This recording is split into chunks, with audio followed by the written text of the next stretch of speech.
What really happened with your host, Mike Rivero. The history the government hopes you never learn. Here is your host, Michael Rivero. And aloha, America. Welcome back to our show here. It is Monday, April 6th, 2020, start of a brand new week here. And I understand the YouTube video isn't working. We're going to be working on trying to get that all taken care of during the next commercial break here. So anyway, we've got a lot to talk about today. The phone lines are open, 800-313-9443. That's 800-313-9443. Mike is in our control room, twiddling the dials, keeping us out of trouble. Ready to answer the phone, put you on the air with your comments, questions, observations, and opinions. So let's get right on into it. Now, okay, apparently YouTube is live.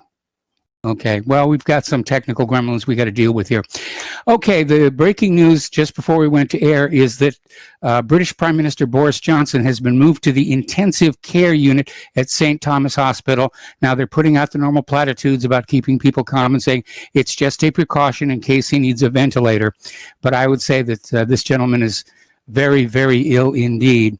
And he's the first world leader to catch the coronavirus. So we'll see what happens with him. And I imagine probably a lot of other world leaders are all of a sudden waking up to the realization that they're just being a world leader doesn't mean that these things can't come after you here. All right, getting into the non-coronavirus news here. We have been watching Joe Biden deteriorate on TV over the last few months, and the deterioration is very obvious. And so all of a sudden, to nobody's surprise, we're starting to hear more and more talk about how he's going to be replaced as the Democratic nominee. Even though he's won the primary elections, the Democrats don't want to go with him. And the big question is, who are they going to put forward at the Democratic National Convention, if they even have a Democratic National Convention? Because there's talk about canceling that one as well. And just having the Democratic leadership get together and say, we decided we want to run this person. Now, they were talking about Andrew Cuomo as possibly being a candidate for president. Andrew Cuomo said he's not interested. And of course, unfortunately, that leaves Hillary Clinton. And I'll tell you right now, she's going to make a play for it. She is going to try and hijack the nomination and run against Trump. And this time the cheating will be twice as bad, because she just wants that Oval Office. You know, when Bill Clinton was president and he was out of town, she would use the Oval Office for her own work. Just walk right on in there and sit down at that Resolute desk. So we know where her mind is on that. So they're talking about how the DNC will replace Joe Biden as their nominee. And I imagine that Joe is not going to be wanting to go. According to Dennis Miller, Joe will not debate Donald Trump, which is smart for Biden, because Biden will be eaten alive. Absolutely eaten alive. Okay, pardon me here. Getting into international news here. Several Iraqi factions have issued a statement on Saturday in which they vowed to target the U.S. forces until they fully withdraw from Iraq. According to the statement, 8 Iraqi factions, including Asaib al-Haq, Liwa Imam, Ali, and Harakat al-Nujaba movement, vowed to attack the U.S. forces in Iraq while also condemning the newly appointed Prime Minister Adnan al-Zurfi. The factions called on parliamentarians to get Zurfi to apologize and back down in order to thwart the alleged conspiracy. Meanwhile, rockets have hit site of foreign oil firms and state-run companies in Iraq's Basra. So this is getting serious. How long ago was it that we first invaded Iraq and just put the place into the pits? Operation Desert Storm? And the place has been a mess ever since then. Anyway, apparently Reuters earlier today reported that missiles hit near sites of foreign and state-run oil companies in Basra. No casualties reported so far. According to the police, the missiles were Katyushas, launched at around 3 a.m. local time and hit the Burjazia residential and operations headquarters west of Basra. And apparently rockets also hit near the U.S.-based Halliburton Company site. So, Yemen is shattered, and the U.S. helped the Saudis break it. Now, this story was triggered by the fact that Houthi irregulars captured the province of Al Jauf, and Saudi Arabia is now offering a ceasefire. Remember, when this first started 5 years ago, this was supposed to be quick and simple. Over in a few weeks, the mighty Saudis will go on in there and they will conquer Yemen. Didn't work out. And the reason for that is very simple and should be taken into account for any military planning. When you're invading another country, your soldiers may be all fired up on patriotism or promise of reward, but they're there basically for the paycheck and because they're compelled to be there. The people who are defending their homeland are defending their homeland. They're fighting for homes and family and friends that they can see right there with their eyes, and it's a powerful, powerful motivator. So 5 years it's been going on. They're dealing with cholera, 130,000 dead, 1 million people suffering from cholera, 20 million Yemenis facing food insecurity, 16 million regularly hungry, 10 million at risk of famine. What a mess we've made of that place.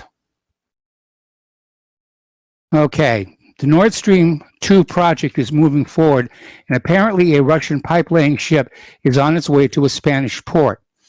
And apparently in December of last year, Russian Energy Minister Alexander Novak said the use of the vessel Academic Chersky remains one of several options to wrap up the Nord Stream 2 project, but it will take time to prepare the ship to implement the mission.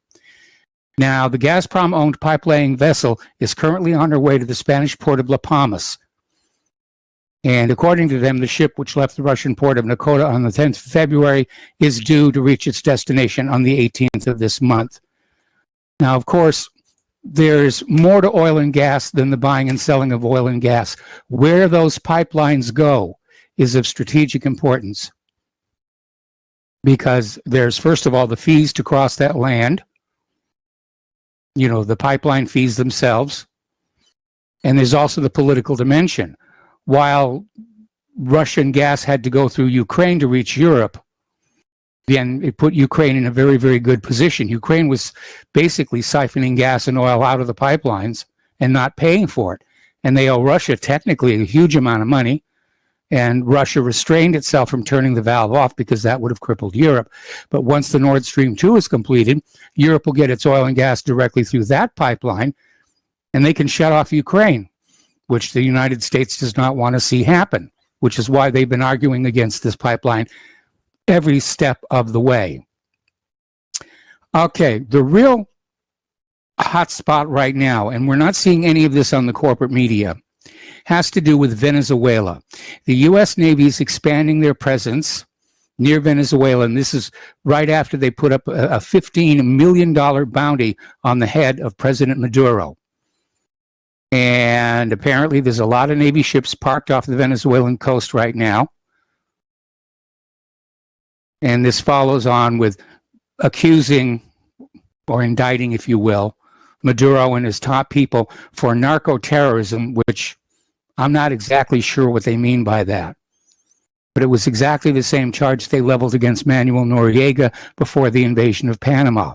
And I guess Maduro is thinking exactly the same thing as well, because he's ordered the mobilization of artillery units. Send them to the coast there.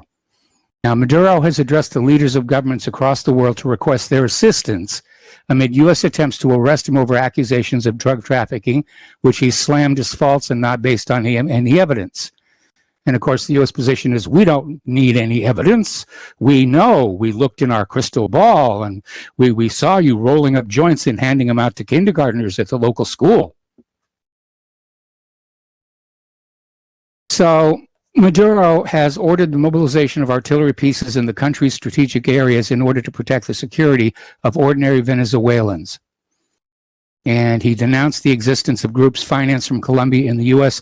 which seek to undermine the stability of Venezuela.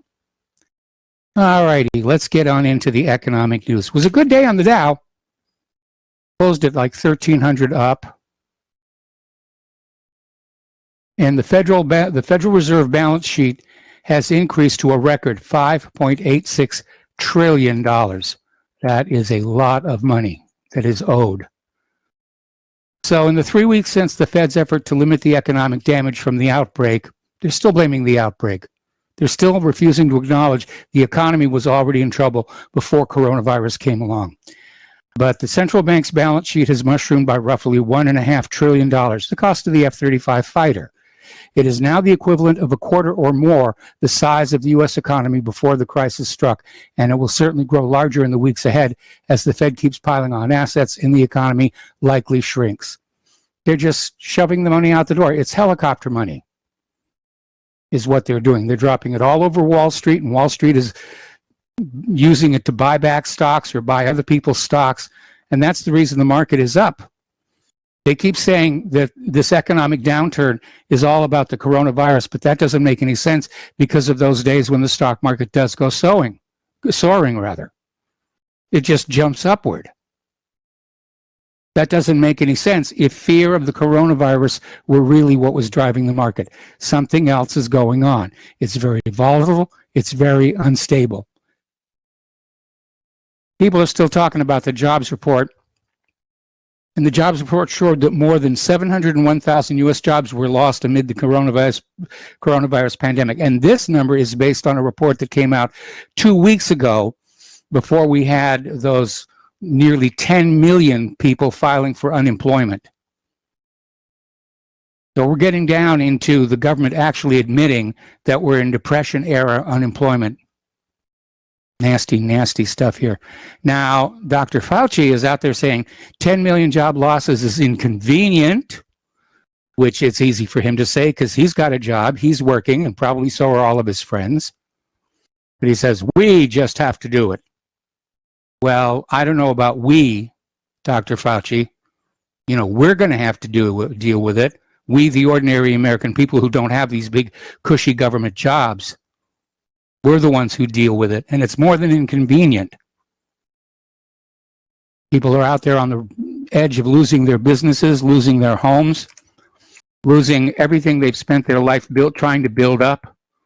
And we're supposed to feel sorry for celebrities, you know, staying at home in their multi-million-dollar mansions or on their multi-million-dollar yachts and saying, you just don't understand our pain. Actually, we don't care. You're just a celebrity. The Asian Development Bank is estimating that the worst pandemic in the century will wipe out more than $4 trillion from the global economy. This is coming from its annual report. And according to the gloomiest rented lips scenario presented by the bank, the impact of the worst pandemic will be as high as 4.8% of the global gross domestic product. However, even this forecast could turn out to be worse, given the impact of the outbreak on global supply chains and how long it will take to contain the virus. All right, we're going to go ahead and take a phone call from Al in Canada. Aloha, Al. Welcome to the show. What's on your mind? Hi, Mike. You just mentioned helicopter cash coming from the Fed. You know, it doesn't take long to crash an economy, but it takes a long time to build it back up. Yes. This could be a Japan type of thing, not only for the United States, but for a lot of the Western countries, where the central bank basically owns the whole economy. That's scary. Yes. Or I don't want a private central bank owning the entire economy. No, or there could be something behind it all, which would be ushering in the world's reserve currency, seeing as all these countries are now officially bankrupted. Right? Yeah, but it's going to be the same scam all over again. It's going to be a currency that's created out of thin air and then loaned at interest to the masses. Yes. I suspect that within about a month or two, most pensions, not only in the United States, but in Canada and probably all around the world, will be basically underwater. Yes. CPP is obviously going to be underwater in Canada. Public pensions will be underwater. A lot of them already are in the United States. Your Social Security is nothing but a bunch of IOUs. It's not good. This is like really, really, really bad. Yes. I mean, I don't know about you, Mike, but this what's happening with with this coronavirus doesn't scare me. It's what it's doing, which is basically giving the government and media a lot of power to cause a lot of fear and panic. And then, of course, when people get scared and they panic, they do stupid things like buy 100 rolls of toilet paper for no reason. Yes. And then they, and I mean, at what point are we going to start seeing violence spill over into the streets? And then, of course, I know they're trying to keep the food production up. But what if they can't? It'll a whole lot messier. Well, I know that here in the United States, because demand has dropped, dairy farmers are literally having to pour milk down the drain because the cows don't stop producing. It's not like you can tell the cows take a 2-week break here. And what really bothers me is why can't they get that milk to the food banks? Yeah, that's a good question. I'd love to hear the answer. And of course, there is no answer. It's cheaper just to pour it down the drains. Isn't it, Mike? Yeah. Well, it would be nice if some charitable individual or organization would pay for the tanker trucks, to take that milk and take it to the food banks, because the food banks, they're going like gangbusters right now, and they're going to start running out of basic supplies. Yeah. Well, there's 100 or 200 or so, billionaires that have more than 10 or 15, 20 billion dollars. I mean, they could do their part and gladly chip in, a few million here and there, but they won't.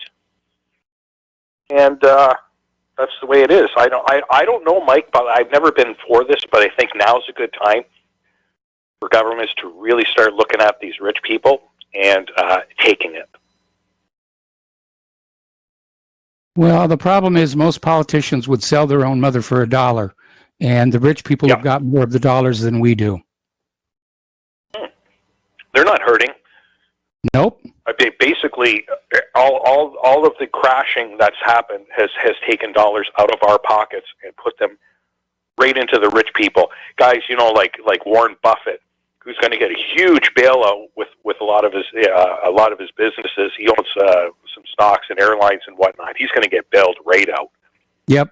And Jeff Bezos, I mean, he might be worth $150 billion by this time next year because of Amazon.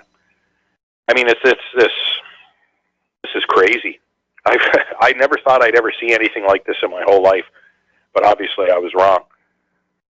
So those are that's my 2 cents. Oh, just quickly, apparently Iceland has done coronavirus testing and say 50% of the cases have no symptoms. Yes. And the first tiger has tested positive for coronavirus. Yes. It's crazy. You go to Tweaktown and read that news too? Well, no, people send that stuff to me, but I mean, the significance of the tiger is that humans can now give coronavirus to their pets, and the pets can then pass it on. Yep. That's and then who knows where it's going to go from there. Amazing. Yes. I appreciate your time, Mike. I'll be listening to the rest of your show. You have a good one. All right, thanks an awful lot here. And we've got some more callers on the line, but I'm going to take them after the commercial break that's about to come up here in 30 seconds. All right, we are officially at a 9.5% unemployment rate. Now, long-term listeners to the show understand that that really isn't an accurate representation of how many people are actually working or not working because of the way the government fudges the books by taking people who've been, the term is chronically unemployable, and putting them in a separate category that doesn't get brought into the calculation for unemployment. All right, we're going to take a break here for commercials. We've got other callers waiting on the line, and we will be right back. And aloha, America. Welcome back to our show here. And a reminder that Republic Broadcasting is holding a fundraising drive. And I know it's tiresome for you to hear this over and over again that we need your financial help. And it's tiring for us to have to ask, because we know that you're all struggling with this economy the way that we are as well. But we do need to ask because it's essential that we stay on the air. So thanks to everybody who's already donated. And If you'd like to mail in a check, money order, or if you prefer anonymity cash, the postal address is Republic Broadcasting Network, 2251 Double Creek Drive, number 302, Round Rock, Texas, 78664. The phone number where you can make a credit or debit card donation is 800-724-2719, extension 3. The network thanks you. All right, we're going to go back to the phones now to Mark in North Carolina. Aloha, Mark. Welcome to the show. What's on your mind? Hello, Mike. Mike, these people don't seem to understand. I guess they don't know history, all right? You got the stock market now going up like that. It means these monsters, these oligarchs are making all the money, and Main Street America losing their jobs, okay? This is not acceptable, and this won't be tolerated. What do you think caused this communist revolution? What do you think caused 1917 in Russia? What do you think caused the French Revolution? Wealth inequality. Exactly. People are not going to accept this, okay? I'll be honest with you. I used to hate communism. I used to think it was the worst thing imaginable, okay? But now it doesn't look that bad to me, okay? Because especially when I look into Cuba today, or even Venezuela, of course they're trying everything they can to overthrow Maduro, who I think is a hero. And one of the reasons I think they hate the man so much is because Venezuela actually made socialism work up until the time the sanctions destroyed their economy. This has got to, people got to understand something. People are not going to tolerate this. This is unacceptable. When Wall Street is now having a field day at our expense, and all what this money should be spent instead on Americans out of work to make sure they got a good income still coming in, while this is going to, and small businesses too. They should also be taking care of small businesses, not these big corporations. It's just not right, man. 2008, what happened in 2008, somebody like Bloomberg actually more than doubled his wealth after 2008. And yet, these people caused the 2008 problem in the first place. Just like in a lot of ways, they're causing this problem.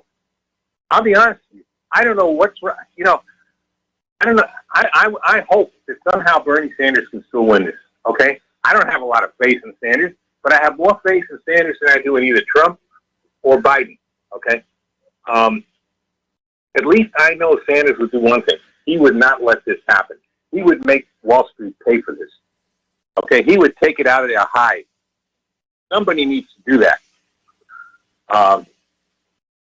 Disgusted with Tulsi Gabbard, what she did.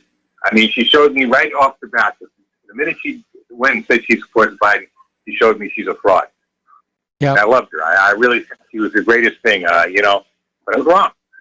Okay? A hypocrite like the rest of them. But Sanders pretty much at least stands his ground as far as economic issues. I don't like him on foreign policy. I think he caves in too much. But at the same time, I don't think he would do what Trump is doing now and Pompeo are doing now, for instance, with Venezuela. Okay, trying to intimidate Venezuela. Can you imagine? That's another thing. They got us into a war. Do they really think the people are going to back this up this time? Are they crazy? All right? You look at that Navy guy, that captain there. Yes. He's a hero. And people stood up, including his own soldiers. I'm looking for the soldiers to mutiny pretty soon. The soldiers and sailors, the military to start mutinying. Okay? They're not going to take this either. They're not going to continue to be used like prostitutes by the oligarch pimps. Not going to happen. Okay? I was in the military already. All right? I know people who were either in or just got out recently. Nobody's going to put up with this stuff. Okay? Military is made, for the most part, up of working people. Okay? People from working class families. Okay? Working class and poor families. Not of the oligarchs. And Trump, to insult this man, disgusting. This man who dodged the draft in the Vietnam War, and now he's all Mr. Warhawk, Mr. Neocon. No, Mike, this is unacceptable. This is totally unacceptable. They are pushing this country to the brink. And if they wind up getting communism here, whose fault is it? Okay? If you start seeing, a French Revolution type, and you start seeing heads literally roll in the street from the guillotines or whatever else, all right? Whose fault would it be? Yes. Their own fault. I agree. Greedy pigs. They did this to us. And now we're paying for it. Okay, well, Mark, I'm going to have to let you go. We've got to take another break for commercials. We'll be back with another phone call after these 2 words. Aloha, America. Welcome back to our show here. We're going to take a phone call now from Peter in Los Angeles. Aloha, Peter. Welcome to the show. What's on your mind? Well, Mike, I'm as far out of my house as I can be. I'm sitting on the front step and afraid to go any further. But listen, why I'm calling it has elements of everybody who's called in so far. But the first thing I want to point out is the things that have been going on Wall Street. As has been pointed out earlier, the entire ownership of every public-held company in the United States is now being gobbled up by the Federal Reserve and by the billionaires. But the Federal Reserve, of course, can print its own money, and they're doing most of it. Second thing is, there was an article that I sent you, and there's also a very good video done on this at No More News, KNOW, nomorenews.com, or .org, excuse me, by Adam Green on BlackRock, the largest, I think they have like $7 trillion in assets, money management firm that is now basically taking over all the bonds. They're buying bonds at $1 million a second. Did you see that? I saw that, They're yes. buying a bond at $1 million a second. But they're taking over. By the way, they're a Rothschild. Wilbur Ross was one of the Rothschild's hitmen.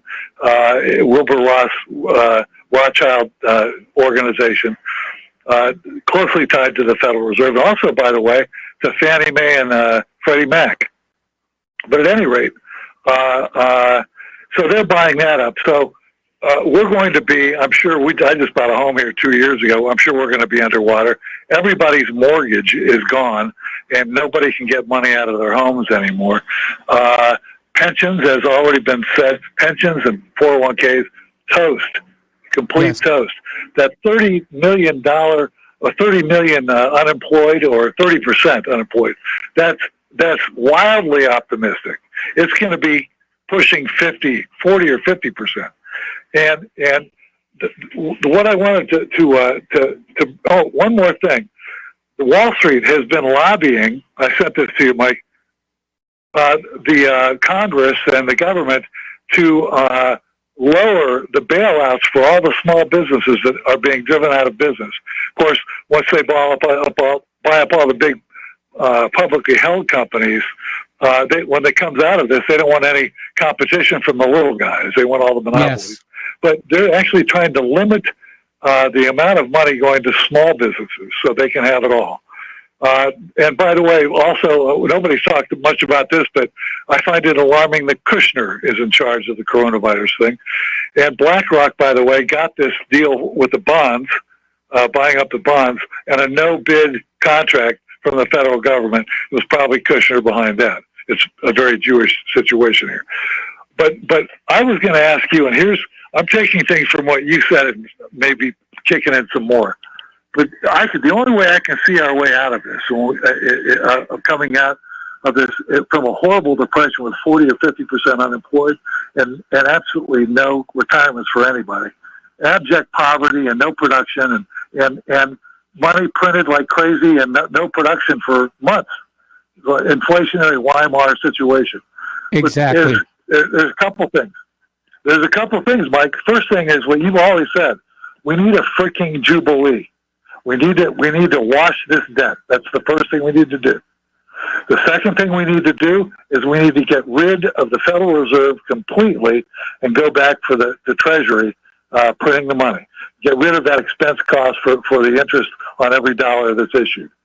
The third thing we need to do is to pull back, cut our defense spending to about 1/10 of what it is now, pull everybody back in the United States. And the fourth thing we need to do is to have a massive infrastructure that will get people going to work. I can't see it any way else of doing this. But in order to do that, in order to end the Federal Reserve, in order to have a jubilee and all that, you need martial law, and you need somebody who has the intelligence and integrity to do the right thing. And this guy is completely owned by the bankers and the Israel firsters. He'll never do it. Nor will anybody in the chain of command that I can see. Pence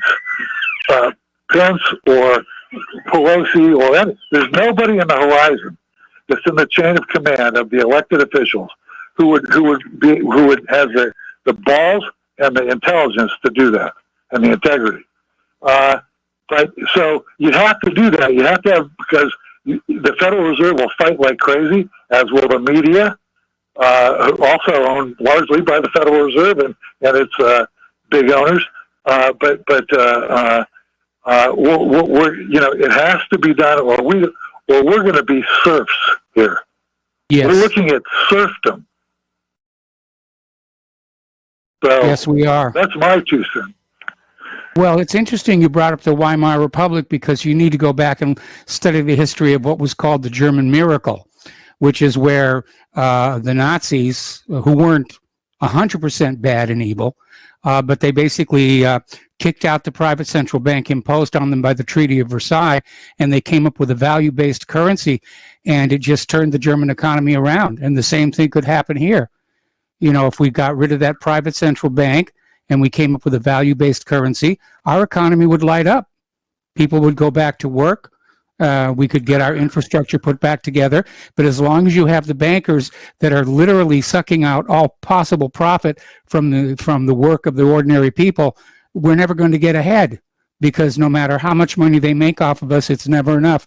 They're addicts. They're addicted to other people's money. They're money junkies. Mike, this is the biggest wealth transfer in the history of the world, and they were already fabulously wealthy. They're just taking everything from us. You know, listen, I'm going to be dumpster diving here, I'm sure, you know, as well, half the people in the audience. You know, we can't allow this to happen. Mark was right about that. One of the great things, I used to decry communism, and I know it's inefficient and all, but at least it starts out from the premise, communism, that for egalitarianism, that everybody has an equal shot at things, right? Yes. Whereas capitalism starts out with greed is good. Gordon Gekko. That's the starting point for both systems. And, you know, Mark has a good point. So, but boy, they sure greeted the hell out of us. And again, we don't know where this virus started, although we know it came out of a government-supported lab, be it in China or the United States or Israel or Canada, wherever. But we do know who's benefiting from everything. The only people benefiting from this are the bankers. Yes. So, you know, cui bono. All right. By the way, they're rioting. I'm sorry. Go ahead, Mike. I'll see you later. Give somebody else a chance. All right. Thanks an awful lot for the phone call. We're going to let you go, and we're going to switch to Jim in New York. Aloha, Jim. Welcome to the show. What's on your mind? Thank you, Peter from Los Angeles, for mentioning that Kushner is in charge of the coronavirus. That's very important. You know, I can't believe so many people are still stuck in this Democrat-Republican paradigm. They're so blinded by the personality contest. Trump versus Clinton. Trump versus Biden. You know, I don't blame anyone for voting for Trump. It was a, worthy gamble. But when you see Trump, Peter is so right. Look at Kushner. That's really who's running the show. And it's very disturbing how, the Trump, blind Trump supporters, all of a sudden they're fine with like medical martial law. Could you imagine if Obama was still president? They'd be going nuts. Or Clinton? They'd be going nuts. But because of the personality contest, it's fine. Martial law is fine under Trump, or should I say Kushner. So I just, so many people are still stuck in this Democrat versus Republican, right versus left. Just when you see Trump, see Kushner and Ivanka. What do you think, Mike? Well, Trump has been a terrible disappointment. There's no question about that. He made a lot of promises during his campaign which have not been kept. And, of course, the Democrats have sort of kept him busy with all this impeachment and Russiagate nonsense. Now, of course, they're trying to say that his actions for the coronavirus are themselves impeachable. So this infighting has paralyzed our government. They literally cannot function any longer. And I don't know what the November elections are going to bring, even if we have the November elections. At this point, they're talking about having those all virtual, which will increase the possibility of computer crime and fraud. But it does seem like long before you and I walk into a voting booth, the candidates have been pre-screened, and anybody who's not in alignment with the power elite has already been ejected. They did it to Tulsi Gabbard. They did it to Bernie Sanders twice now. And all we ever get is, which puppet occupies the Oval Office is the only choice we're allowed to make. Yes, absolutely. And that's why I think Trump was selected. We were all surprised, or a lot of people were surprised that Trump won. But was it a surprise? Was it, I sensed that Trump was selected, and it was to put middle America, or as Nixon called them, the great silent majority. Do you remember that? I remember that. And but no, I think Hillary was selected. And I think one of the reasons there was so much upset about Donald Trump's victory, and followed by, we got to get rid of him and we've got to impeach him, we got to get him out of there, is the American people had actually once made a decision about the president and it didn't go along with the program. And I think that's why everybody panicked when Trump won, because he was an outsider and they weren't sure that he could be relied on. But they've got him to heel now. They've got a good leash on him. And, now he's got this coronavirus thing to deal with. And, his biggest task right now is to make it look like he's doing something. Well, I respectfully disagree. I think Trump was the selected one. And, it's to put people to sleep, go back to sleep. Trump's president. Trump, he's like P.T. Barnum. He's entertaining. He's funny. But, there was another likable president several years ago, and the alt-right has just forgotten him. Remember Bush Jr., the biggest mass murderer of the 20th century? See, that's Yes. the problem. You get a likable puppet, and that makes it easier for middle America, or as Nixon called the great silent majority, to just go along with it. That's what I fear with Trump. I think at the Trump, people are asleep. They love martial law. Middle America, they love martial law as long as it's under Trump. And it's not that, I disagree. Hillary. I have to disagree. I think any kind of martial law is going to be viewed as a bad thing by Americans, regardless of who it's under. I don't see that. I see a lot of the middle America Trump supporters, they're fine with it. And it wouldn't sell under Obama or Hillary.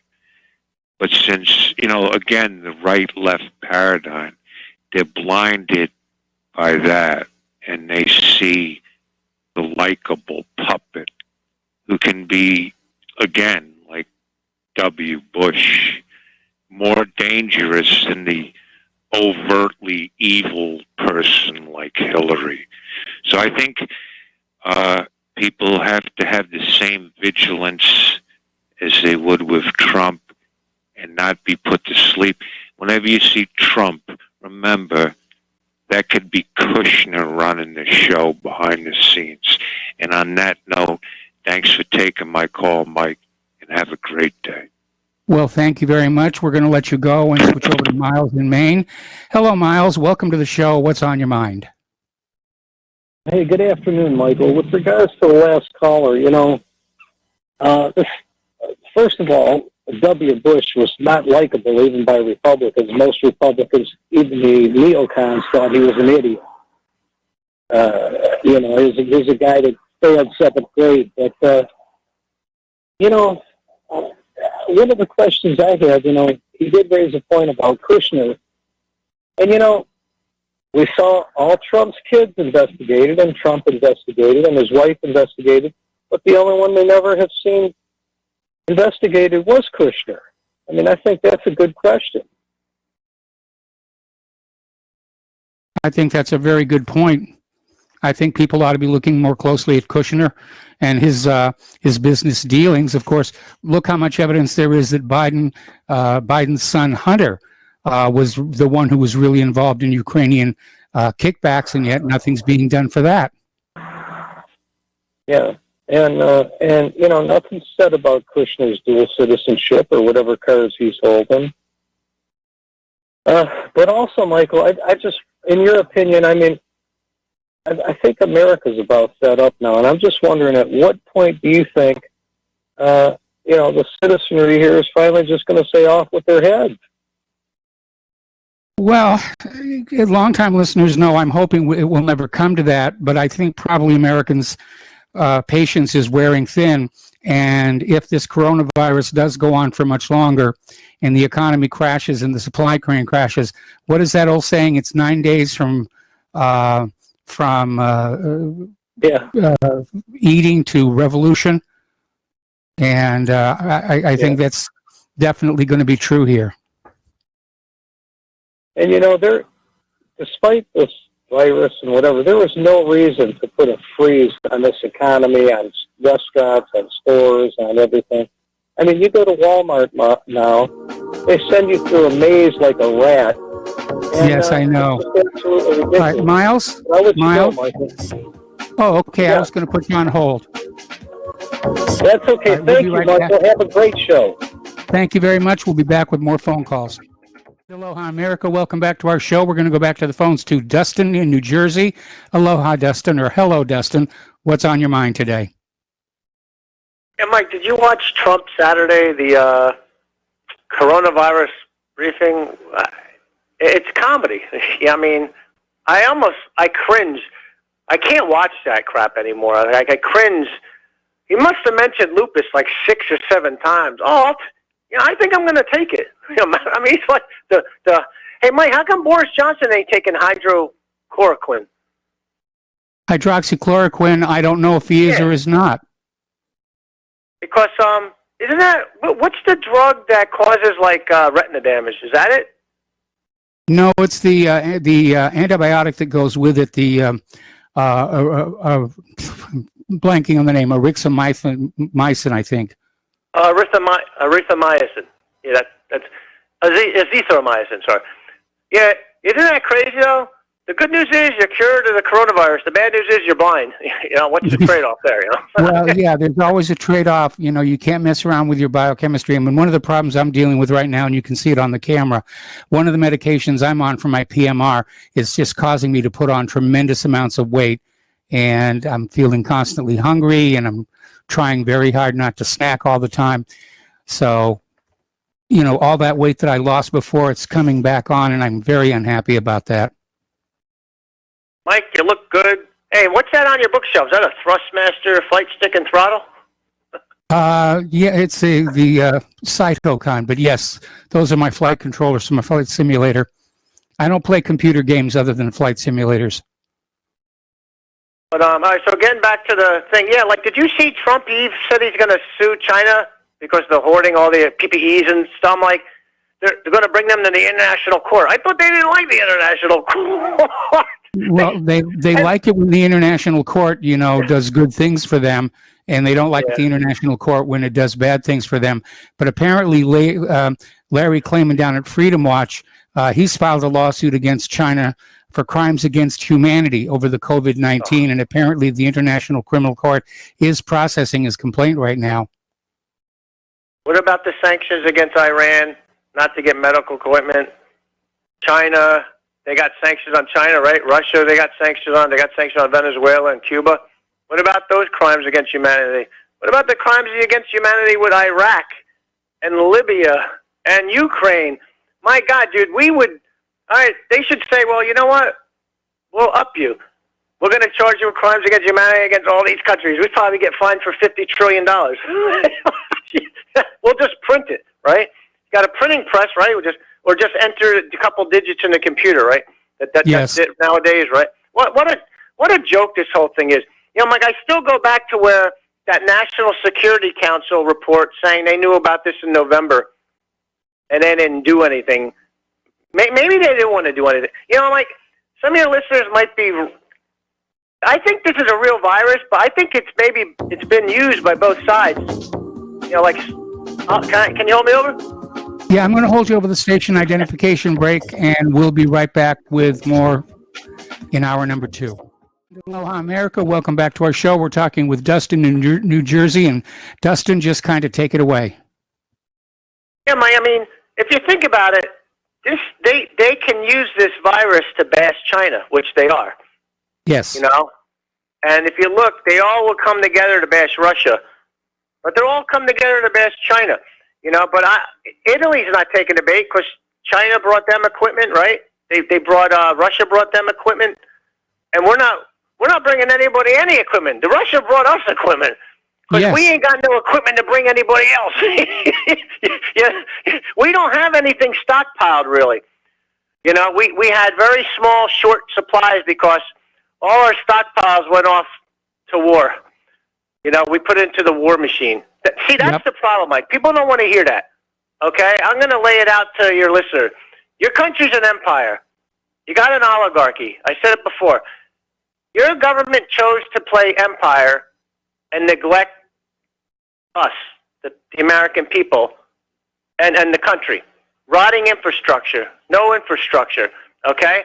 Do you actually think your country's going to be able to make ventilators the amount China can? You're never going to happen. You will not outproduce China at this point in history. You won't. It's just a joke if you think you can, you know? But we had the opportunity, like Trump has the opportunity to bring the troops home right now while I'm speaking, right? Like at this emergency moment in time, he could bring the troops home, get rid of the empire, and make America great again, right? That's what he wanted. You cannot have America and an empire. America was never an empire. It was a constitutional republic, okay? The two just can't coexist. But unfortunately, Mike, like you said, I think Trump has gone along with the empire. You know, like he gave over the foreign policy to Mike Pompeo, which he hired. Wilbur Ross for the Federal Reserve, right? Which he hired. Or well, not the Fed. Well, he's in charge of the Federal Reserve, right? Wilbur Ross. And Larry Kudlow's his economic person or whatever. Yes. And Jared Kushner and Mike Pence, aren't they in charge of like the coronavirus response? Yes. You know, so he has given over all these responsibilities to these people. But he hired these people. So the buck stops with him, you know. But, I mean, we're never going to get back to where we were. Mike, we weren't going to get back to where we were anyway, but do you think we're going to be – I hate to break this to everybody, but we ain't getting out of this before April 30th. If you think we're going to – because a lot of these states like Iowa – if you look at that New York Times article with the traffic, people ain't obeying. People ain't locking down over there. Even on the New York subway, there's people a lot of. I mean, it's not happening unless Trump did a national lockdown and flatten the curve across the country and then bring it back up by giving people face masks and gloves in those work sectors to produce things that we need that we had already. Because, Mike, you know, we have actually stepped back in history. We're not moving forward at all. No. Like, there's no cars being produced, right? They're trying to make ventilators and masks, but what there's no cars being produced. So we actually moved back. We're not, the manufacturing hasn't come back because we actually stopped manufacturing other things, right? So it's like yes, nothing's going on. I mean, we're in trouble. And I just laugh at some of these states, because I know I'm rambling, that they have exemptions for golfing and florists and church gatherings still. Louisiana, what don't they understand? I don't understand why these governors seem like that's also a problem with the difference between Republicans and Democrats. They're both stupid. The Democrats with the illegal aliens and Republicans with some of them just aren't going along with this. And I feel sorry for Florida and Louisiana, because Florida's got a new coronavirus every 72 seconds, a positive or something like that, what I read, which is nuts. And I just see us going to Italy, Spain, and, you see what's going on in the UK now. Like, that's where I don't think it's going to slow down. I really don't, because if they slow down the cases on the East Coast and the West Coast, what about the middle of the country? How can you open the country when you got the middle of the country getting exposed now? You can't then. You got to do it all at once. I don't understand why. Who's running this thing? But I mean, Trump needs to take charge. He's the commander-in-chief. Why isn't he on Saturday night when everybody's home? Saturday night he should have came out on the TV, Mike, and have a 9 o'clock thing on every channel. I don't understand this. I just, for a common sense people, just to sit and think about this for a second. It's not happening. And that's all I got to say, Mike. I know I'm rambling. I'm just pissed off, man. I'm like, people are dying here, Well, I mean, people are dying. I mean, unless Boris Johnson's going to make a miraculous recovery tomorrow. It's kind of odd. The Queen came on yesterday, right? Yes. And then Boris Johnson got moved into probably yesterday also, because usually it's a day ahead to keep it quiet. For the UK tabloids or whatever, but yeah, and then Mike, I don't like Boris Johnson because I think it's the same oligarchy running the UK, but I do wish him to get well and stuff, and I hope it's just not a publicity ploy, because Prince Charles also was tested positive, also, wasn't he? Yes. But Mike, everybody stay safe, and I got to disagree with the last caller. I think Walmart, what they did is smart, because when I went to Walmart, everybody was going in and out in the aisles. Most of the people don't have masks and gloves and bumping into each other. I think that was a smart move. Might be wrong, but I think local Walmart's done the same thing. Mike, have a good night. All right, thanks an awful lot. We're going to switch over to Joe in Tennessee. Joe, hello. Welcome to the show. What's on your mind? Well, it's interesting how you got Jim from New York saying that Trump is declaring medical martial law, and then you have Dustin from New Jersey who says Trump's not doing enough. He's letting the states do whatever they want. And I think Trump is kind of riding the middle of the ground on both of them. Personally, I'm in Tennessee, my county. We have 6 cases. It's been that way for a week. And I don't know why we have to be locked down. I can see them locking down New York and New Jersey. So I think Trump's doing the right thing in his management style and letting the governors of the local municipalities and that's kind of the way I think government should operate. And as the federal government, lock down different flights and maintain control over the federal, parts of power that you would control, help the states out with FEMA and such. So it's kind of like a no-win situation. You got the hysterics of like Dustin, who, wants everybody locked down. And I don't agree with that. I don't see why people in Montana have to be locked down, Dustin.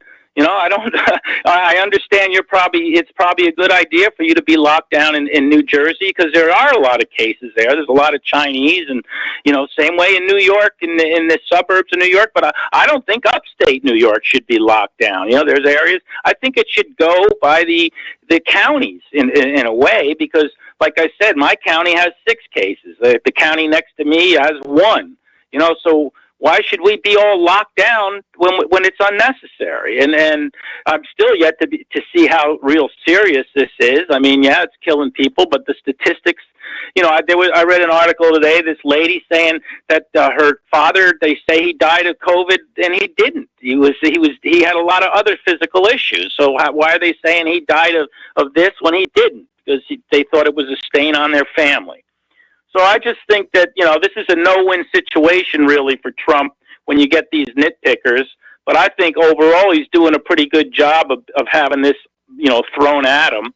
I think that my complaint with Trump in this whole thing is that he didn't arrest the deep state traitors and coup plotters, and therefore they've lived the plot another day, and they're going to do more destruction to this country. They might be behind this to begin with. I don't know. I'm just saying, if he would have, had them, why is Barr letting all these enemies of America and Trump run around?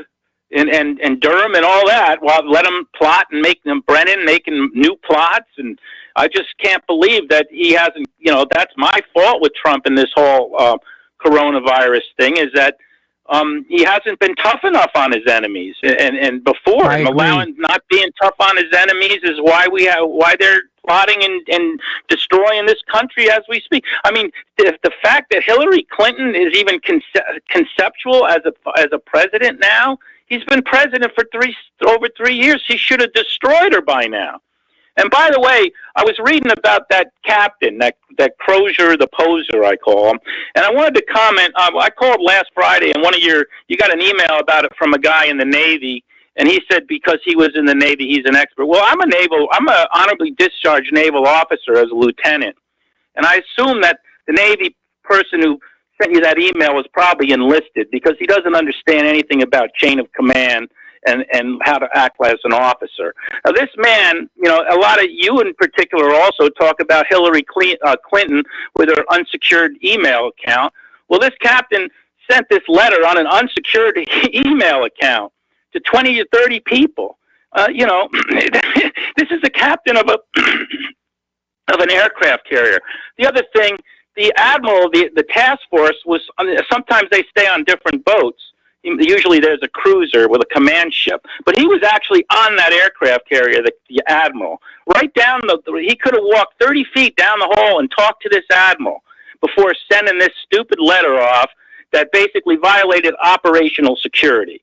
Now, when you violate operational security, Hang on a second. Okay, Joe, let me ask you a couple of questions. First of all, the letter did go to his immediate supervisors in the chain of command, and he did CC some other people, but there was nothing in that letter that was classified, and that's the difference between him and Hillary's situation. Hillary was using an unsecured email server to send classified information. There's nothing classified about saying, hey, we've got a bunch of sick people on this aircraft carrier. Well, now this gets back to when you have a conversation at that level, the status of your vessel's crew and their sickness can be considered a classified thing, because it speaks towards the combat readiness of your command, and therefore it is classified, and it should be classified, because what he did is he commented on the status of his vessel through unclassified channels that could be used or informed of an enemy of the condition of our vessel, which is where he violated the operational security. That's why he should lose his security clearance and lose his command. Joe, first of all, yes. Crozier he's come down with the virus himself, if you had not heard. Well, maybe that made his mind weak. Do you know for a fact that messages about the health of the crew are classified? Don't give me should be classified. Do you know for a fact that it was classified? I would assume it would be, but I don't know for a fact. Don't assume. Well, I would say that it should be classified. Yeah, I mean, I don't know for a fact, but the guy lost his job. He was not court-martialed, but he was relieved of a command because they considered it a violation of the security code. That's why he lost his command, because he basically broke the chain of command, and he released information to the public. Hey, Joe. How did he break the chain of command if the first names on his email were the next superior officers in the chain of command? Because he broadened it. He took a letter that was supposed to be about his vessel to the admiral. If he would have just left it to the admiral, that's the chain of command. By sending it, well, it's like saying if you send an email to me and then send it to 30 other people, you're not supposed to do that. Yeah, but if you're my superior officer, then I've respected the chain of command. But you can't. No, you have to have your chain of command is individual to that man. If you're going to have a communication with an admiral, you're supposed to keep that between you and him. You're not supposed to broadcast let me ask you another hypothetical. To the world. Okay, let's say that I'm the captain and you're the admiral, and I'm concerned about sailors on my ship coming down ill. Don't you think I would CC a doctor, a naval medical officer? I have to read the letter and how it goes. I mean, I know that the guy's he violated chain of command by not going to the admiral. The way I read it, he didn't go to the admiral about his letter. He directed the letter. He directed the letter to the next officer on the chain of command. The chain of command was included. So he sent this letter to the admiral, and then he CC'd like 20 people beyond the admiral, is what you're saying. And somebody leaked it to the media. That's almost worse. That's almost worse because you're not. It's like you're being an aide to the president, and you say, "Oh, Mr. President, this is the way this is going," and you CC 80 other people. That's not the way you're supposed to do it. Well, don't you think? When I got a chain of command, I'm chief engineer, and I have a second engineer come to me and tell me, "Oh, yeah." Joe, let me ask you another question, okay? Isn't the person who leaked the letter the one who broke the chain of command? No, because he should have never been in a position to leak that letter. Let me give you an example. I'm chief engineer. My first engineer tells me, "Oh, that feed pump's broken, chief. We got to get it worked on." And he tells me this. He sends me an email, because we'll do that. The guy in the engine room can send the chief. And then he CCs 10 different people in the company, including the captain, that the feed pump's broken and needs to be repaired. That's not the way you operate. I do it. The chief engineer gets it from the subordinate, and then I take it to the captain. I take it to the port engineer. I notify the company. Any third or first or second that would do something like that, and even if he CC'd me and then put the captain and pasted all these other persons, I know that he's pissed off. And he's trying to get me in trouble, and he's violating the chain of command. So I would look at him like a little scumbag for doing that. Okay, well, let me give you another hypothetical, since we're going into hypotheticals right now. What if our captain had gone to the admiral face-to-face and said, "We've got sick people on the ship," and the admiral had said, "Keep it quiet." And maybe the captain didn't feel that was a good thing to be doing, and so he wanted to force the issue. In that case, the captain is a hero. I would say that that the way he handled it, if that's the case, is still wrong by going outside the chain and allowing his messages to get out amongst to be reported in the newspaper. The fact that Joe, you tell me that it got off the ship is bad. Yeah. For a moment, let's say you're the captain. You're that captain. You're seeing people around you come down sick. There's some kind of a rampant infection among your crew whom you are responsible for, and you've got it yourself. Okay, you're sick with it as well. You go to the admiral and you say, we've got a real problem on the ship. And the admiral, who is not proof for making bad decisions just because he's an admiral, he says, just keep it quiet and live with it. Okay, what would you do? Would you just let your crew go on getting sick? I would probably resign in protest, and then I would send letters. In other words, there's a way to handle this that maintains the chain of command. But what he did by going off the boat and allowing this to make it into the San Francisco newspapers where his friends are, that's what he did. That's where he was wrong. He did not allow that. He did not allow the letter to be put in the San Francisco Chronicle. Somebody else did. We don't know who that was. Right, but he informed 20 different people, probably knowing. It's just like Jim Comey, how he used to leak stuff about Trump and he'd send it to his lawyer Now, friend see, in you're Manhattan. making He knew way the too many lawyer would assumptions. leak it to the New York Times. I think this guy's a grandstander myself, and I'd like to know his politics personally. And it'll come out. It'll drip out. We're going to find out about this guy's politics sooner or later, and I'll bet you money that there's more to this story, and we're going to find it out. But for now, he violated the chain of command, and he leaked. How did he violate the chain of command if the letter he sent was addressed to the chain of command? Because you don't include anybody else when you're dealing with your superior officer. You don't. Where is the naval regulation that says that? Give me the naval regulation that says you're not allowed to CC other people on a letter to the chain of command. I'd have to look it up. It's in particular. Right, well, you'd have to look at. Look Wait a that minute. up You'd for have to look at. Look that up for us. We got to let you go. Against it. I would. We'll be right back after these few words. And aloha, America. Welcome back to the show here. And we're already getting emails about Joe's phone call.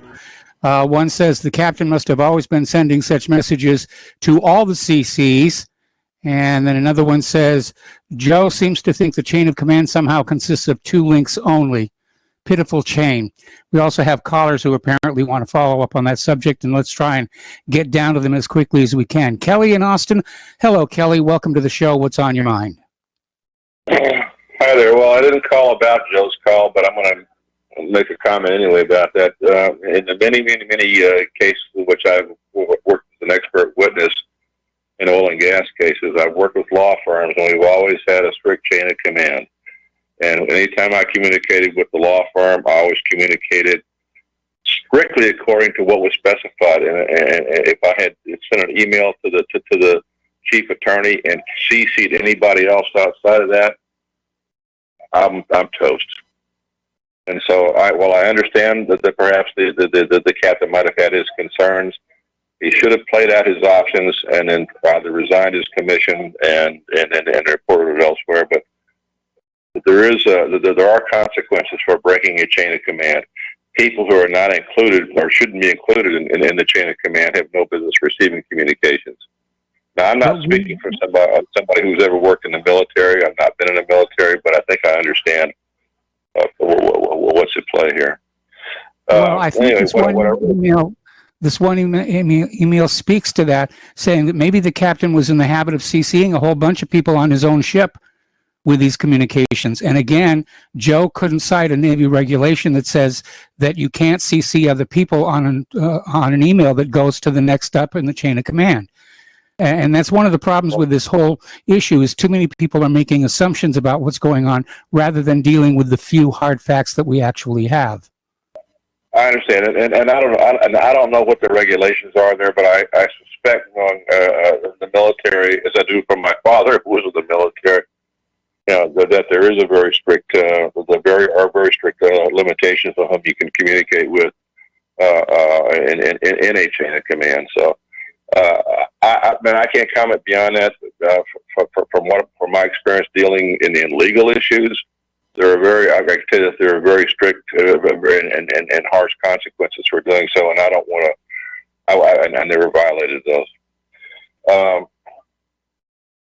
About the issue with this lockdown, some of your callers are claiming that Trump supporters are willingly accepting this lockdown, and because it's Trump. No, we're not. In fact, the many people I've talked with are not happy at all about this. And from what I can gather, that there's really an undercurrent of a seething undercurrent of anger right now across the board. And I think that they've got about one chance to get this right, because if they don't, then I think you're going to see this thing erupt into a revolution that they haven't expected here. I'm not happy about this. My other friends who are Trump supporters are not happy about this. We're sitting back and we're waiting and we're watching. And our thought simply is that get it right and get it right quickly, because you've got one chance. And if you don't get it right the first time, you don't get a second chance. And I think that the people who are calling the shots here think that they're going to drag this out on the one hand, or on the other hand, let us all go back to life as usual and then come back later and claim, well, we need to do this again. They're wrong, because that's when you'll find politicians hanging from lampposts. We're tired of this stuff. I think we've been measured by these deep staters to find out how much tyranny we will accept. And they're watching us to find out who in this population is willing and able to put up with this nonsense. And I think that they've miscalculated. Because, as I said, there's an undercurrent of anger that they've not counted on, and if they think that they're going to tamp this down with more and more orders to extend this another 2 weeks, or to come back later on and say, well, we need to do this again, they're wrong. It won't work. I think there'll be a lot of dead politicians. Well, I hope it doesn't come to that, but I can feel the anger out there, and I'm seeing it in people around here, and this is a very Republican part of the country. So I'm in agreement. I don't think Trump supporters are willing to accept martial law just because it's underneath Trump, and I said that to the caller. Oh, no. I don't know one Trump supporter is willing to accept this at all. Martial law is not acceptable under any circumstances. This is not a martial law situation. As I said, what I see here is an effort by so-called deep staters to measure us, to see how much tyranny we're willing and able to accept. I don't think Trump's part of that. I don't think he wants to clamp down and impose martial law. But I think there are elements of the United States government and governments outside the United States who are trying to do this, who are looking at this as an exercise to determine what they can get away with. And I hope if that's what they're doing, they're proven wrong, and if that's what they're doing, then I hope that they end up hanging from lampposts, as I said. All right, Kelly. Well, thank you very much for the phone call. We got to take another break for commercials. The phone lines are just loaded up here, and we'll be right back. And aloha, America. Welcome back to our show here. We're still getting emails about Joe's phone call. And says, if a captain sees an iceberg, should he not CC to all the other captains with ships near his, or should he only send it to the admiral? Good point. Let's see. I can't believe how absolutely belligerent and overpoweringly pushy and domineering that caller Joe has been over this whole captain chain of command story lately. I honestly wonder if he's one of those astroturfers who hired to call up talk radio shows and post crud all over the online forums to push narratives for powerful interests. The guy literally doesn't seem to ever stop to take a breath, and his whole MO seems to be to logjam as much of your show as he can with relentless narrative battering. Call me suspicious. I remember back when those Navy warships were ramming those cargo ships and tanker ships, and we had a bunch of astroturfers out there saying it was a deliberate attack. They took these, multi-million-dollar ships with their multi-million-dollar cargoes, and they deliberately rammed the Navy ships. And, of course, it turned out the exact opposite was true. So, yeah, there's a lot of astroturfing on behalf of the United States Navy. Back to the phones here. We're going to go to Paul in New Jersey. Aloha, Paul. Welcome to the show. What's on your mind? Hello, Michael. Michael, I'm going to indict the Patriot Right conspiracy theorists out there. Because I think they're so enamored with Trump, they're failing the public, and they're not doing their duty of telling the truth. And it seems, the only conspiracy that they entertain now is the ongoing narrative that the deep state is the cause for all our problems. And Donald Trump is just, whatever, a 4D genius, chess genius, or is he being duped by the deep staters? There's something contradictory in their narrative. But I would like to put forth the fact that, or suggest that I think we should change the name of the Wuhan biovirus, call it the Fort Detrick biovirus, because there's just too many coincidental things out there to make any conspiracy theory-loving person just drool over the potential and the suggestion that it looks like that the so-called Wuhan virus that the Trump lovers say is totally Chinese in an attempt to drum up Chinese hatred. Why couldn't it have come from Fort Detrick. Well, here's a coincidence. It's funny that they closed the Fort Detrick Biolab in August of 2019. To me, that sounds like good cover. Then all of a sudden, some soldiers from Fort Detrick go out to the Chinese, the Wuhan Military World Games in October in Wuhan, and all of a sudden they come ill with some form of pneumonia.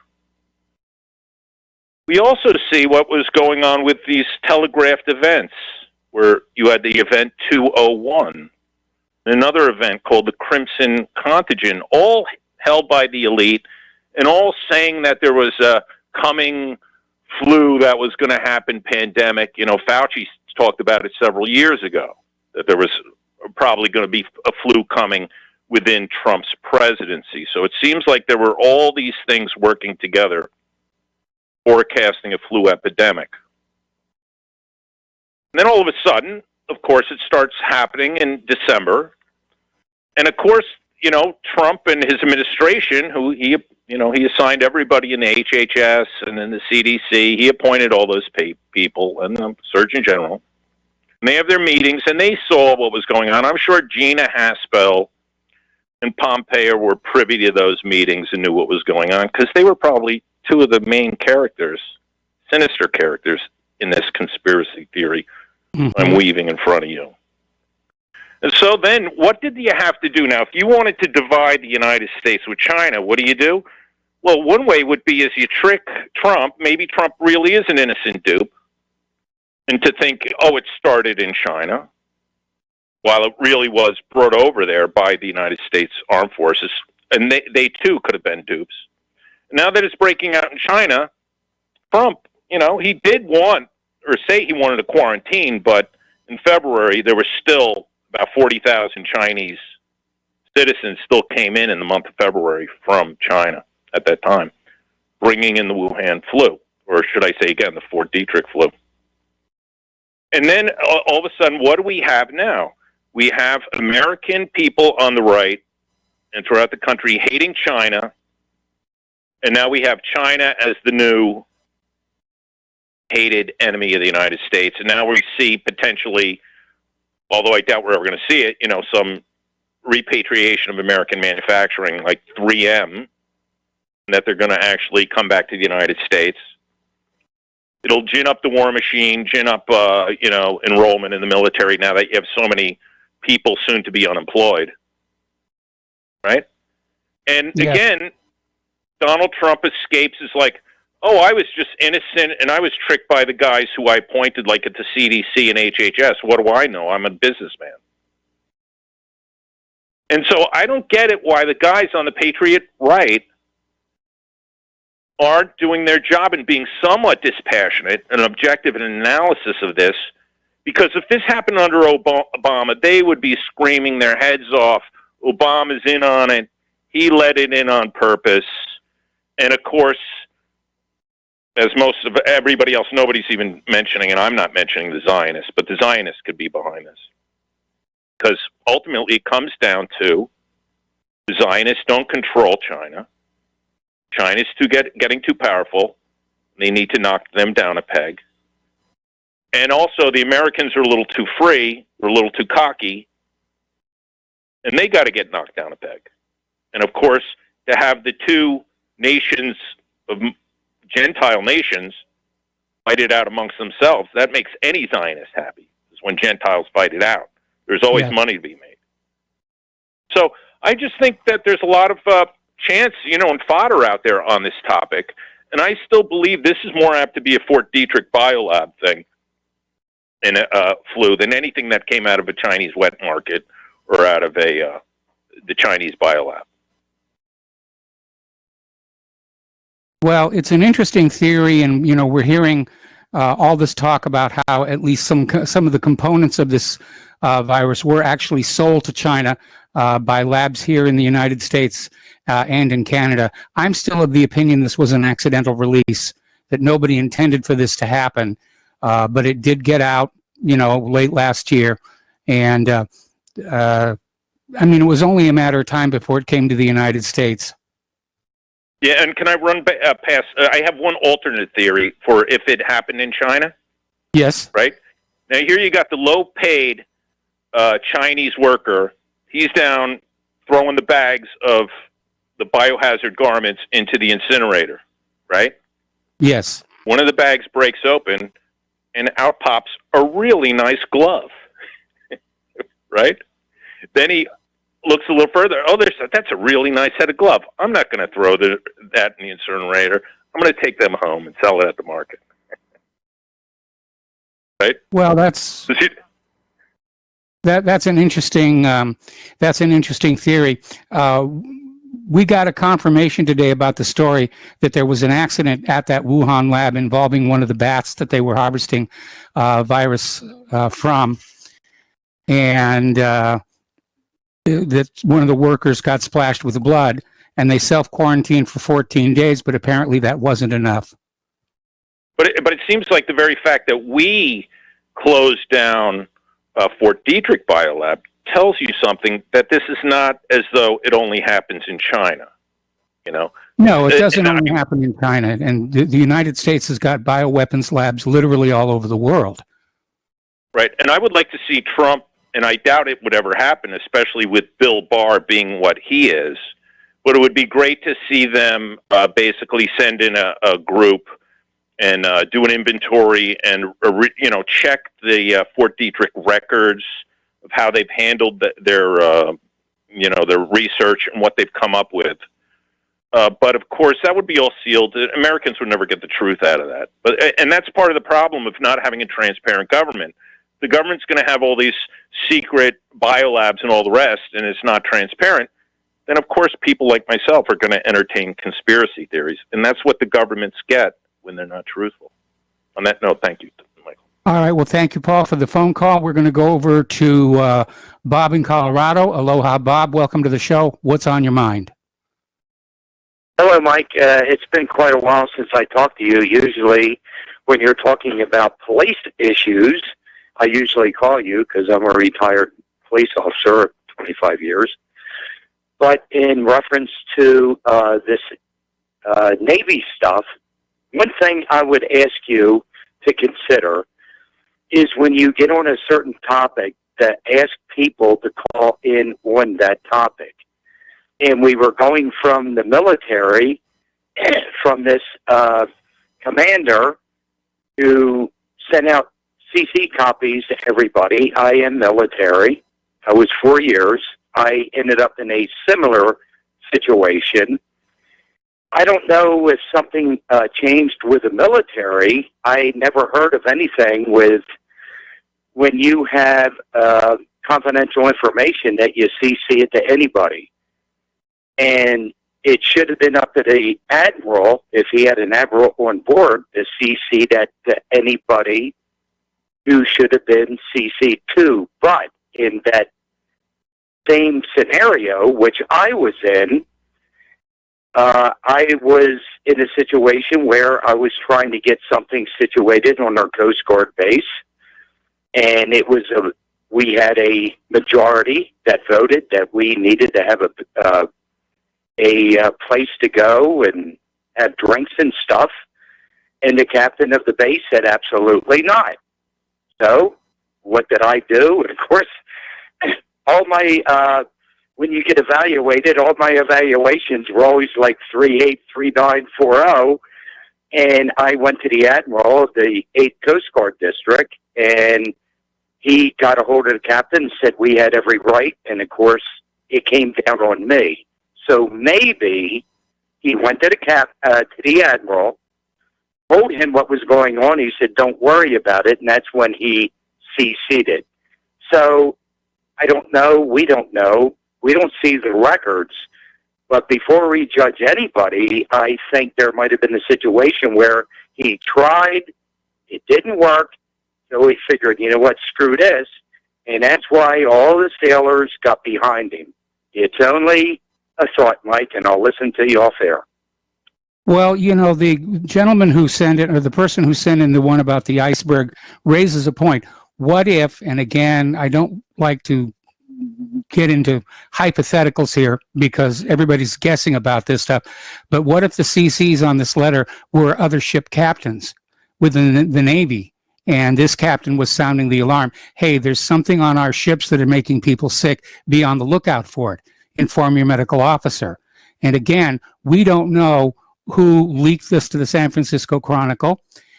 Could have even just been a message technician who saw it, whiz by on his way to deliver it to one of the CCs. We don't really know there.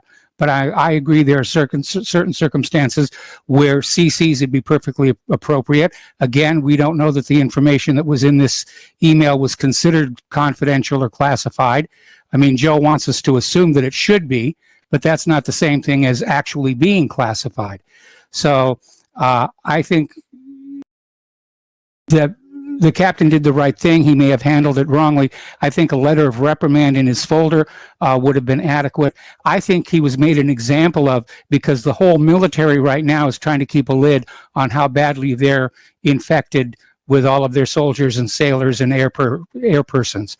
And I think that's what they wanted to do, was make an example. If you go public, if you allow it to go public, we will end your career. Okay, so let's go to Douglas in Tennessee. Aloha, Douglas. Welcome to the show. What's on your mind? This is Dennis from Florida. Oh, this is Dennis. Okay, hi, Dennis. How you doing? Hi. I had heard the conversation you had with Joe from Tennessee a couple of days ago, that he was interested in first-hand experience with Ground Zero, and I was with the fire department.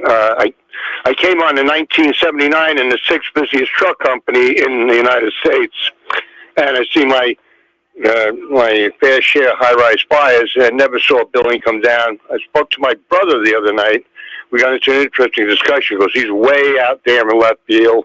He's reading stuff like QAnon, which I'm an old daily Pauler, Yes. And you look at, unless you've got to have stuff verified, and that seems way up the chart. But I told my brother, I said, look at Building 7, and that's your answer right there. So that's what I have to say to Joe from Tennessee. Look at Building 7. Yeah, I believe that our government had a big hand in that whole thing. I never seen a building come down, or buildings come down in a high-rise fire like that. Okay, that's my go on it. As far as the whole thing with this chain of command, yeah, I was in it. We had a chain of command. Okay, I'll give you a real quick, interesting story. The young firefighter, we called on the apparatus floor one morning. Muster up. The commissioner's coming down.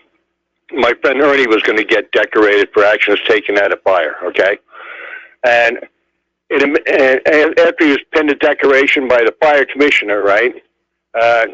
He turned to the captain and he said, Cap, have you asked the commissioner about that matter? And the commissioner looked at the captain, and a captain is like a god. The fire captain, the house captain is the god, Yeah. And you try to go through chain of command by asking the captain of the house. Normally it goes to the lieutenant, and the lieutenant gives it to the captain, okay? And since he had worked with the captain and they mentioned it verbally, the captain said, and I've seen this happen before, verbally, I'll check with the commissioner. Well, the commissioner turned to the captain and said, what's this about? Oh, well, this fellow wanted to know if he could wear an earring while he's on duty. And the commissioner turned around and he said, I don't see any problem. Why not? All right. Thank you very much, Commissioner. All right. And so the permission was granted. Now, that broke the chain of command to an extent. But what happened really in that instance is we know that the captain did not go to the commissioner, did not ask permission because he had his own axe to grind. Now, we don't know whether there was CCs on these letters. The jury is still out. We don't know what letters went to who. We don't have any proof of anything yet, but we do know one thing. When that man left the ship, he got a standing ovation and cheers from all of his men because he took care of his men. And that was one of the things that I was known for. I used to tell captains, my men would jump on a bomb because I retired as a lieutenant. If my guys would jump on a bomb for me, would they do the same for you? That's what it comes down to. We don't have the jury is still out. We don't know yet. We have. He may have had to do what he did. All right? I That's think, just my take on it, Mike. okay, we got to take a break for commercials. Thanks an awful lot, Dennis. And Aloha America, welcome back to our show, last segment of our program today, and we're going to go to Dan in Washington State. Hello, Dan. Welcome to the show. What's on your mind? Hey, thanks for taking the call. I'll be quick. I know the show's almost over. Just wanted to have a silver lining on the cloud here. I was mad that the only thing the Republicans did was do a corporate tax cut, the first 2 years. And then they turn around and say how great the economy's doing, but it has nothing to do with Main Street. The economy was basically went up because when the corporations got their tax cut, they bring all the money back from overseas that they were basically tax dodging, right? So they bring all their money back. They bring all their money back, and then boom, the market goes down, and it just all disappears. So I think that's a silver lining on the cloud. In my view, I think it's kind of funny. What do you think? Well, yeah. I mean, anybody who knew the market was going to take this dump, they were in a great position. First of all, the short sellers made out like bandits. And second of all, yeah, people could have dumped their stock, moved their money out someplace like those members of Congress. And now that the market is bottoming, they can buy back in at a really good price, which is called insider trading, I might add.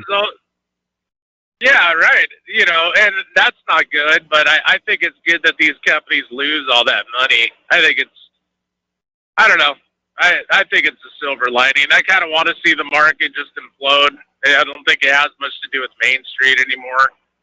And the 401k scheme, hopefully this will teach people, but it won't. People are dumb, so I don't feel bad if people lose their part of their 401k.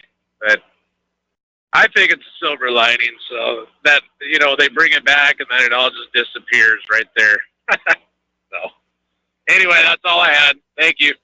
All right, thanks, Dan. We're going to let you go. Somebody just mailed me the military chain of command definition from Wikipedia. And it says, in general, military personnel give orders only to those directly below them in the chain of command and receive orders only from those directly above them. A service member who has difficulty executing a duty or order and appeals for relief directly to an officer above his immediate commander in the chain of command is likely to be disciplined for not respecting the chain of command. Similarly, an officer is usually expected to give orders only to his or her direct subordinates, even if only to pass an order down to another service member lower in the chain of command than said subordinate. Well, this all seems tied up with the giving and receiving of commands. And this email sent by Captain Crozier was an information message saying, we have illnesses on board the ship. What are we going to do about it? So chain of command, as I read this Wikipedia definition, chain of command has to do with the passing of commands back and forth. And it does make sense, and I do agree with it. But again, there's nothing in here that says the passing of information has to follow the chain of command itself. In any event, Captain Crozier's immediate supervisor was the admiral. He didn't go above the admiral. He just CC'd a bunch of people. And for all we know, they're people he CC'd on a regular basis for the passing of information related to the running of the ship. Okay, there's the music. Time for me to get out of here and get something useful done with the rest of the day. Stay tuned for John Stedmiller. I'm sure he's got lots of information. Please spread the word of RBN. Please spread the word of whatreallyhappened.com. Please donate. We really need your help. And we'll be back tomorrow. Aloha, America.